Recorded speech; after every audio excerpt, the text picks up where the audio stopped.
ये जो है, ये जो पूरा पार्ट है क्या है, मैग्मा है।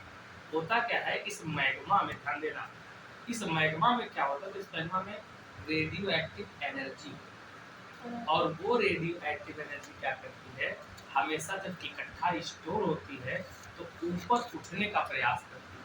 तो जो धक्का यहाँ भी मारेगी, रोको तो सही से, धक्का यहाँ भी मारेगी, हटे ना दो, यहाँ भी मारेगी, यहाँ भी मारेगी, यहाँ भी मारेगी, यहाँ भी मारेगी, लेकिन जहाँ पर प्लेट कमजोर या यूं कहें पतली होगी, धक्के का प्रभाव वही जान पड़ेगा और प्लेट क्या होगी, टूट जाएगी। और जैसे ये प्लेट टूटेगी,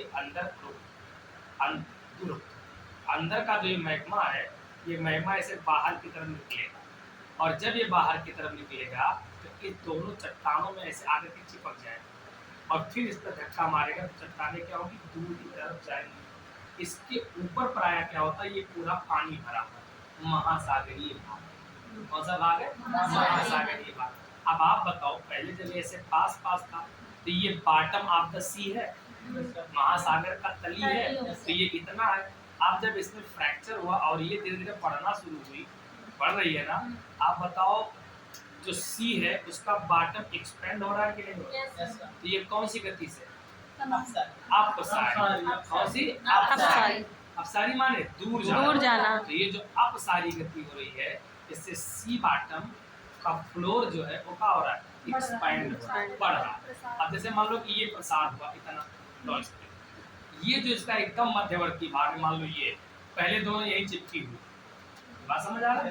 अब इससे ये इस तरफ गई, इससे ये इस तरफ गई, तो दोनों में क्या हुआ, एक्सपेंशन हुआ।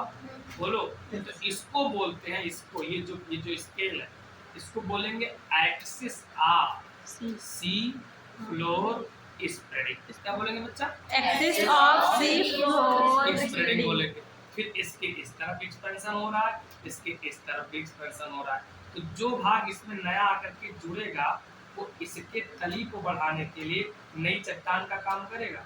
इसलिए यहाँ पर चट्टानें नहीं जुड़ रही हैं, यहाँ पर चट्टानें नहीं जुड़ रही हैं, और जितनी नई चट्टानें जुड़ती चली जाएगी उतना सी फ्लोर का होता जाएगा, फैलता चला जाएगा।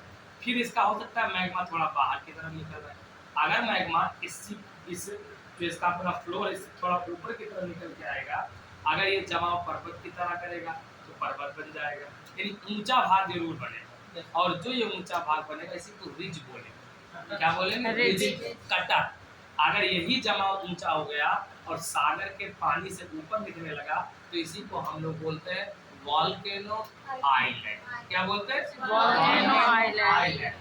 बेस्ट एग्जांपल इज आइसलैंड, जो कि अटलांटिक के कटक के उत्तरी छोर पर स्थित है। किस पर स्थित है, अटलांटिक के कटक के उत्तरी छोर पर स्थित। आई बात समझ में, बस यही लिख दोगे, यही सी फ्लोर स्प्रेडिंग और कुछ। Thank you.